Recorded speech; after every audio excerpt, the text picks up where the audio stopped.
Mr. Malinga, how are you doing? Fine. How are you? Good. What is the meaning of that fantastic name? Malinga? Yes. I don't know.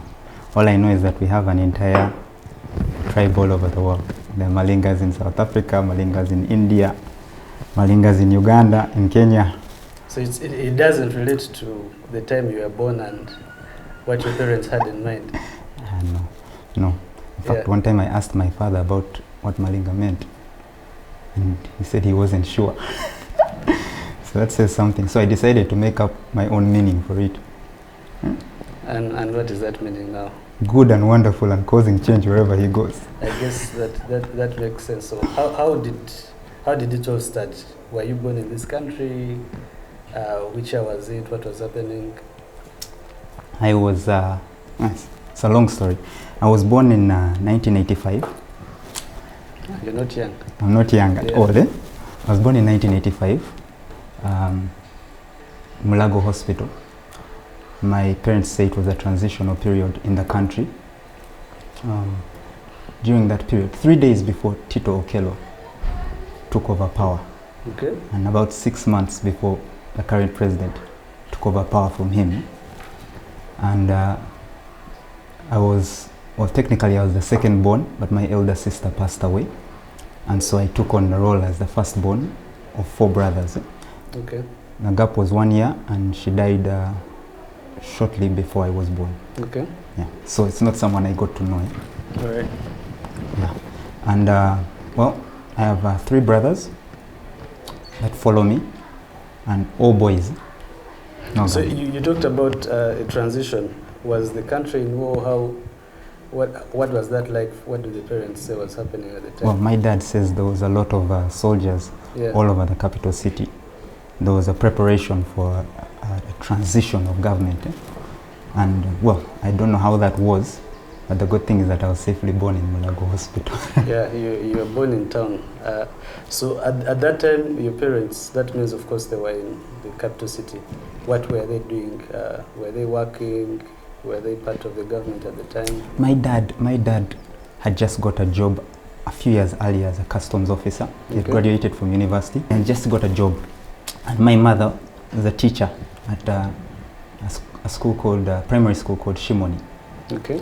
And well, they were a very young couple. And like every other family at that time, they were looking to make ends meet. And the family that I was born into was, you'd call it an average family, financially. A customs officer in the capital city? Well. Was that, when you look at even the families before them, were they the first generation graduates, or there was a bit of education even in the family before? My great-grandfather was a reverend. Okay. On my dad's side. He was a reverend. He had gone through theology. He was a reverend with Church of Uganda, Reverend Higenyi. Then my grandfather, his son, was also a customs officer. He was educated in the 1950s. So it was a family... 1960s, 50s, he was a customs officer. Yeah. Then it's a trade my father later took on. And it's a trade I would have taken on had God not intervened. Because my grandfather did economics, my dad did economics, and I did an economics degree. Yeah. So I was heading down the direction. Yeah. So your grandparents had a bit of work in customs, then your father also went through the same line. So they were technically a bit of in terms of, at the time you say your grandfather was a reverend, would that mean that the family was religious and that set the path for you?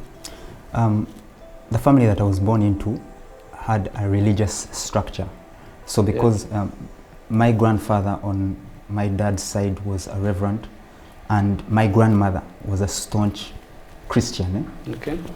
And I was born into a religious setting, but it also had a spiritual traditional side to it, like most African families do, but it wasn't so blatant. Okay. The Christianity was on the forefront. So at that time, was it possible for you to witness the difference between their religion and the traditional influences in it? As a young child, it's not something that I remember. so blatantly, because when I was as a young child, 1 year old to 6 years old, there's not much you can remember in terms of religion. All I can remember is that our mother used to instill in us the habit of praying every night and praying for food. That's the closest you could, but you could tell that this was a religious family, that they believed in God and believed that there was a divine hand behind everything. Okay. Right before they had you, they had one child who unfortunately passed on. Have you talked to them to see how they met?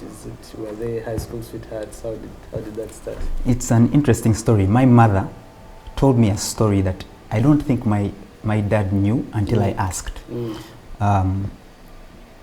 She said when she was a young lady at that time, beautiful young lady, she had so many, suitors. Yeah. As most ladies would, and my dad was one of them. And she said she was confused, as many young ladies would be. She couldn't tell who was genuine and who was not, because the pressure at that time was you didn't have the freedom like you have today to jump from one person to another. Once you got a person, the family expected you to stick with that person. Yeah. So she tells me of an interesting situation where one time she's at home and she's busy contemplating about who she's going to choose as a husband, who she's going to many suitors. So she dozes off in her room and goes to sleep. And she says she had a voice shouting out, "Choose Peter, Peter is the one." Wow. And she says she woke up and thought someone was in the room with her. She dozed back to sleep, and it happened 2 more times. And she says, amongst other things, that was a pivotal moment that made her choose my father, Peter, as her future husband. So there was a divine hand that played. There's always a divine hand that plays a role in these things. And when you look back, do you think that at the time she understood that is a divine thing, in terms of her religious affiliation at the time and spiritual work? Do you think she said maybe God is actually saying this is the one, or coincidence? When I talked to her, she said it's something that she realized was divine, but she never dwelt on it. Yeah. She decided to go along with what she had because we always had this belief as a religious family, even with that spirituality, that nothing just happens. There's always a guidance, there's an invisible hand that plays a role. And so when I was sitting with her recently and we're talking about it, she said it's the first time she actually sat down to really think about what had happened. And I asked her, what would you have done had this voice not come? I said, I have no idea, but the decision would not have been as easy. Yeah. And and so many years later they are still together. Yes. It really clearly shows about 32 years now. Wow, shows the hand of God. And so, tracking back to what the family was up to, how did your dad get into the profession he was doing? Was he just taking on after his father, or there was also like God working somehow? Even with my dad, there was a divine hand that played a role. He had just finished campus. I remember him telling us the story of how he worked for 1 year looking for a job. And by God's grace, he gets this job interview. And at that time, my mother is pregnant. Yeah. And he gets this job interview, and he's late for the interview. And he says he was about 30 minutes late. He was supposed to be there at 10 o'clock, and he showed up at 10:30. And at that time, they were strict, Yeah. So he shows up at 10:30, and there was a particular bell you were supposed to ring at the interview to announce that, you've arrived, and they could tell you to come in for the interview. And I remember at that time, he says, when I talked to him, he told me that when he came 30 minutes late, he had just arrived, and the interviewer opens the door and says, thank you so much for coming on time. You rang the bell at 10, but we were still busy trying to fix some things, so we were 30 minutes late, but thank you for coming on time. And he didn't think about it. He went in for the interview, and he got points for coming on time, and later got the job.